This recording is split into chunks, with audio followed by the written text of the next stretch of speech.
House on Mango Street, The Monkey Garden, page 94, by Sandra Cisneros. The monkey doesn't live there anymore. The monkey moved to Kentucky and took his people with him. And I was glad because I couldn't listen any more to his wild screaming at night and twangy yakety yak of the people who owned him.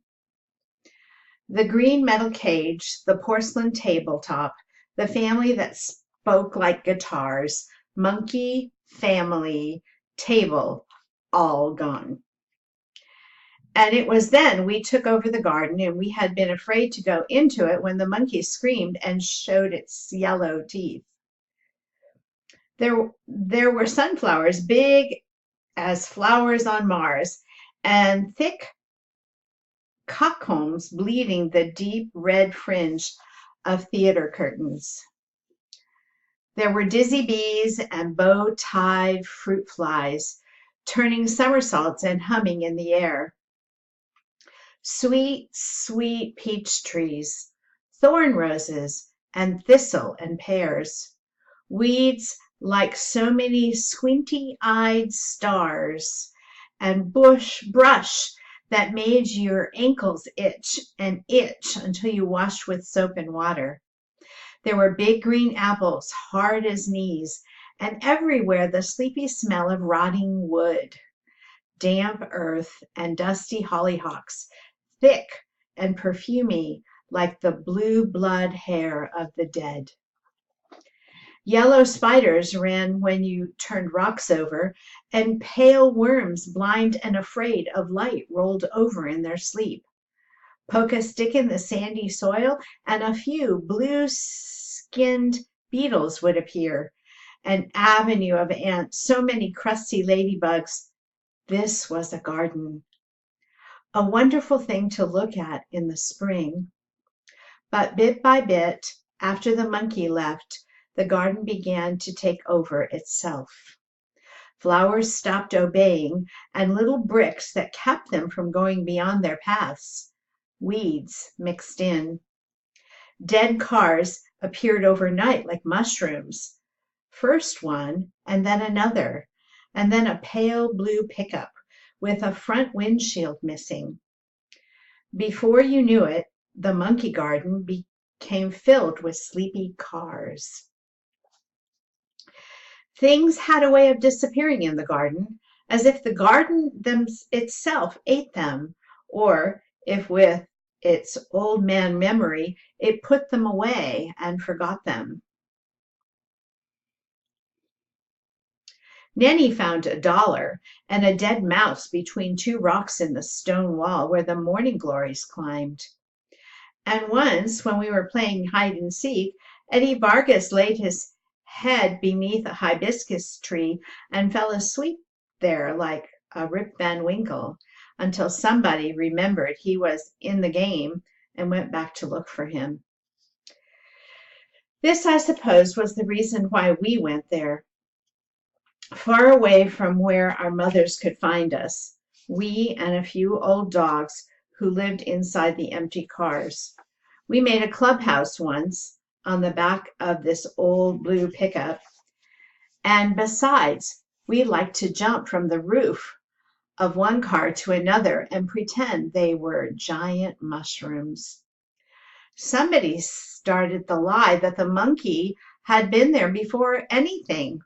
We like to think the garden could hide things for 1,000 years. There, beneath the roots of soggy flowers, were bones of murdered pirates and dinosaurs, the eye of a unicorn turned to coal.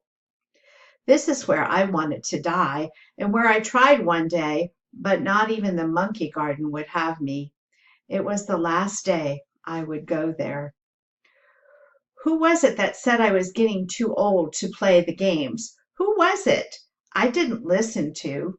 I only remember that when the others ran, I wanted to run too, up and down and through the monkey garden, fast as the boys. Not like Sally, who screamed if she got her stockings muddy. I said, "Sally, come on," but she wouldn't. She stayed by the curb, talking to Tito and his friends. Play with the kids if you want, she said. I'm staying here. She could be stuck up like that if she wanted to, so I just left. It was her own fault, too. When I got back, Sally was pretending to be mad. Something about the boys having stolen her keys. Please give them back to me, she said, punching the nearest one with a soft fist. They were laughing. She was, too. It was a joke I didn't get. I wanted to go back with the other kids who were still jumping on cars, still chasing each other through the garden, but Sally had her own game. One of the boys invented the rules. One of Tito's friends said, "You can't get the keys unless you kiss us." And Sally pretended to be mad at first, but she said yes. It was that simple. I don't know why, but something inside of me wanted to throw a stick. Something wanted to say no when I watched Sally going into the garden with Tito's buddies, all grinning. It was just a kiss, that's all. A kiss for each one. So what? She said. Only how come I felt angry inside, like something wasn't right? Sally went behind the old blue pickup to kiss the boys and get her keys back, and I ran up 3 flights of stairs to where Tito lived. His mother was ironing shirts. She was sprinkling water on them from an empty pop bottle and smoking a cigarette. Your son and his friends stole Sally's keys, and now they won't give them back unless she kisses them, and right now they're making her kiss them, I said, all out of breath from the 3 flights of stairs. Those kids, she said, not looking up from her ironing. That's all. What do you want me to do? She said. Call the cops? And kept on ironing. I looked at her a long time, but couldn't think of anything to say, and ran back down the 3 flights to the garden where Sally needed to be saved. I took 3 big sticks and a brick and figured that was enough. And when I got there, Sally said, "Go home." Those boys said, "Leave us alone." I felt stupid with my brick. They all looked at me as if I was the one that was crazy and made me feel ashamed. And then I don't know why, but I had to run away. I had to hide myself at the other end of the garden in the jungle part under a tree that wouldn't mind if I lay down and cried a long time. I closed my eyes like tight stars so that I wouldn't, but I did. My face felt hot. Everything inside hiccuped. I read somewhere in India there are priests who can will their heart to stop beating. I wanted to will my blood to stop, my heart to quit its pumping. I wanted to be dead, to turn into the rain, my eyes melt into the ground like 2 black snails. I wished and wished. I closed my eyes and willed it. Then when I got up, my dress was green and I had a headache. I looked at my feet in their white socks and ugly round shoes.